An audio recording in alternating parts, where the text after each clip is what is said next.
Let me tell you what these guys are doing in the way of stealth jihad. I'm going to go through about 6, I think, slides here on stealth jihad techniques as a way of familiarizing you with how this kind of civilization jihad is being waged inside the United States under our noses. Most of us are even oblivious to the fact it's happening, let alone what it all means taken together. Because, as this side suggests, one of the really important things about this stealth jihad is to keep it stealthy. To keep people, well, frankly, like you, from knowing what it's about and who's doing it. So let's go through just a quantitative analysis of this, just to give you a sense of it. Go ahead to the next slide. An example of how it is you're being kept in the dark.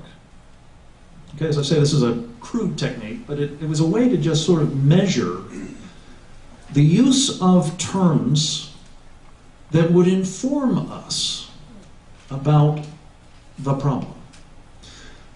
This is a word count from the 9/11 Commission report. This, as you'll recall, was a blue ribbon bipartisan panel established shortly after 9/11 to try to figure out what the hell happened. When 19 people, all of whom were Sharia adherent, all of whom cried, "Allahu Akbar," as they flew planes into buildings to kill Americans. All of whom came to this country for that purpose. Well, the 9/11 Commission found that on 39 occasions it was appropriate to describe them as the enemy. In 126 occasions it was appropriate to talk about this as jihad. 145 Muslim. 322 Islam. Muslim Brotherhood, religious, so on. You get the idea, right? The problem is what comes from Sharia. That's what the 9/11 Commission said. Now, one of those groups that I mentioned to you a moment ago, MPAC, MPAC, was among the Muslim Brotherhood fronts who decried this use of terminology. Formally said to the United States government, to the Commission itself, but to the government more generally, you really need to find terms that are not as offensive to us as these terms. So let's see how that's worked out. Next slide. This is the 2008 FBI Counterterrorism Lexicon. Can you see those zeros? Mm-hmm. Well, that's an example of what the United States military would call information dominance. You can't use those words. Next slide. How about the 2009 National Intelligence Strategy document? Next slide. How about the Fort Hood After Action Report? Again, remember? This is a guy whose business card says, "Soldier of Allah." This is a guy whose 50-slide PowerPoint presentation that he presented to a U.S. government medical school course said it is his obligation under Sharia to kill infidels before they kill his co-religionists. And who shouted, "Allahu Akbar," as he executed on those directions. Would you know that from this study? It's like he had, I don't know, a root canal problem.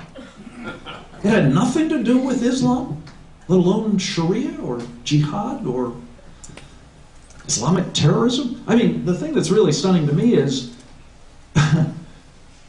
nonviolent extremism, which is the approved euphemism for all those words we can't use anymore, didn't make the cut in the Fort Hood report.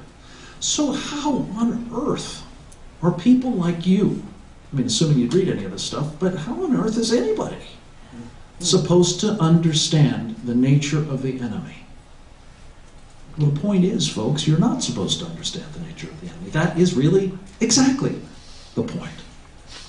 And that's what information dominance through the stealth jihad is all about. Next slide. So, keep us ignorant. How about insinuating Muslim brothers into positions where they're able to influence policy? Well, you just saw an example of it here, really. Or better yet, make it inside the United States government. Let me give you a couple of examples. Believe me, these are just illustrative. Next slide. This fellow, right here, it's a guy by the name of Sheikh Kifa Mustafa. Kifa Mustafa is a known Hamas operative in the United States. He was an unindicted co-conspirator in the largest terrorism financing trial in American history, the Holy Land Foundation trial, 2008. I'm going to come back to that in a minute. He's also shown here at one of the high points of a 6-week training program that the FBI gave him on how the FBI does counterterrorism. It's called a Citizens Academy. Muslim outreach. This particular picture was taken with his happy campers at the National Counterterrorism Center, one of the most sensitive facilities in the United States government in the business of countering terror. I can't tell whether this picture was taken before they all prayed at the National Counterterrorism Center or after. But think about the symbolism of that.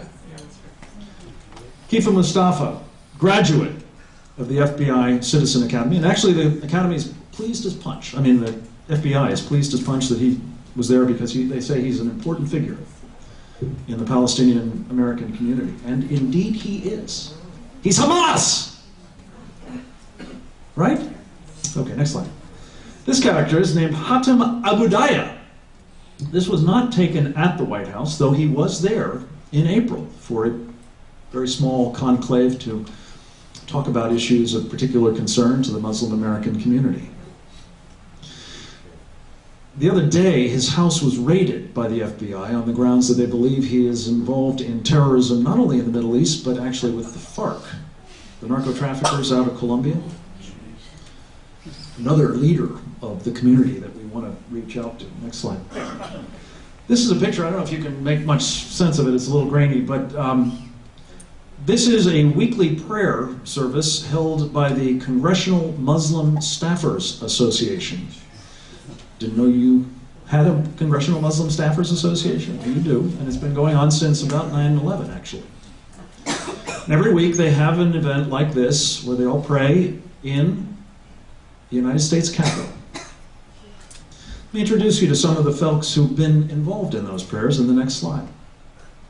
If you can read this. Randall Todd, better known as Ismail Royer, convicted terrorist, formerly with the Council on American Islamic Relations.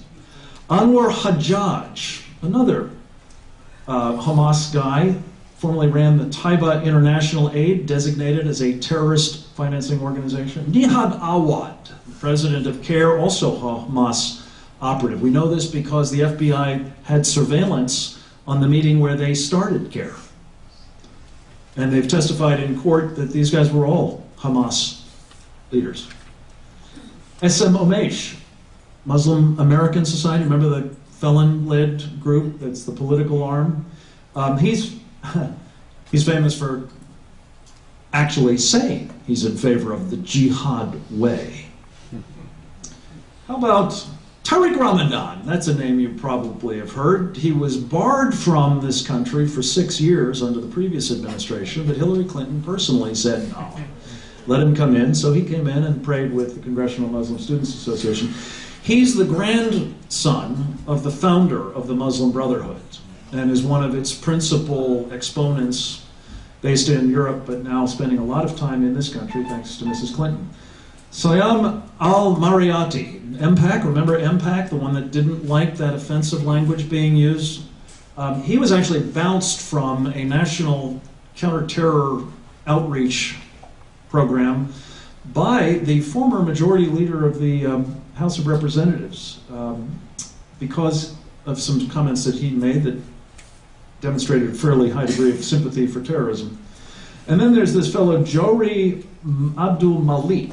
He is, I believe, the current imam at the Dar al-Hijra Mosque, which is a particularly sore point